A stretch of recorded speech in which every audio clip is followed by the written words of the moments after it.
اعوذ باللہ من الشیطان الرجیم بسم اللہ الرحمن الرحیم السلام علیکم ورحمۃ اللہ وبرکاتہ۔ غوثیہ چینل پر خوش آمدید کہتا ہوں۔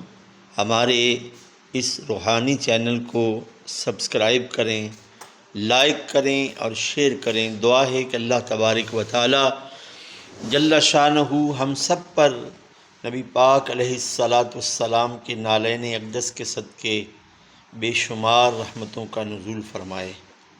میری گفتگو کا تعلق میری پچھلی ویڈیو سے ریلیٹڈ ہے۔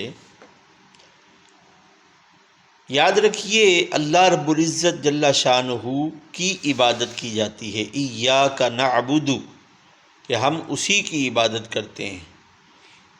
اللہ کی عبادت کی جاتی ہے، اللہ عبادت نہیں کرتا۔ اللہ رب العزت جل شانہ اپنے محبوب علیہ السلام پر درود یعنی رحمت بھیجتا ہے، اور وہ جو رحمت بھیجتا ہے نہ اس کی کوئی ابتدا ہے نہ اس کی کوئی انتہا ہے، وہ ہمہ وقت اپنے تمام فرشتوں کے ساتھ مل کر اپنے محبوب پر رحمت بھیجتا ہی رہتا ہے۔ حدیث پاک میں آتا ہے، نبی پاک صلی اللہ علیہ وآلہ وسلم نے ارشاد فرمایا، بخیل ہے وہ شخص جو کسی سے میرا نام سنے اور مجھ پر درود و سلام نہ پڑھے۔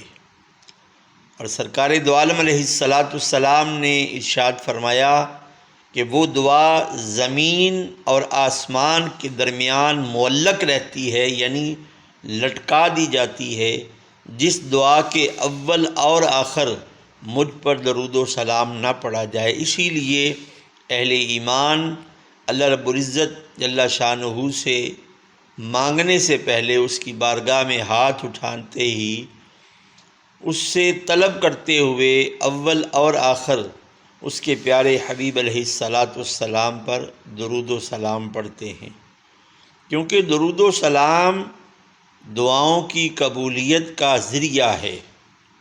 اللہ رب العزت جل شانہ کا قرب حاصل کرنے کا ذریعہ درود و سلام ہے۔